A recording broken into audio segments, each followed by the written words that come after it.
How to use Google Pay contactless. Hello everyone, welcome back to our channel. So let's dive right in without wasting any time. Also make sure to watch this video till the end. So first of all, open up Google Wallet.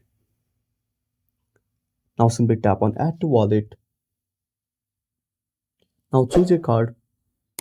Then tap on Add a payment card. Now simply complete the process. Now once you add a card, go back to the home screen. Open up settings on a device. Then scroll down. Now tap on connection and sharing. Then tap on NFC. Now simply turn on NFC. Then tap on default payment app. Now select Google Wallet from here. Once you select Google Wallet, simply follow the on-screen instructions. And that's it. Thanks for watching. Make sure to subscribe our channel and hit the bell icon. See you in the next video.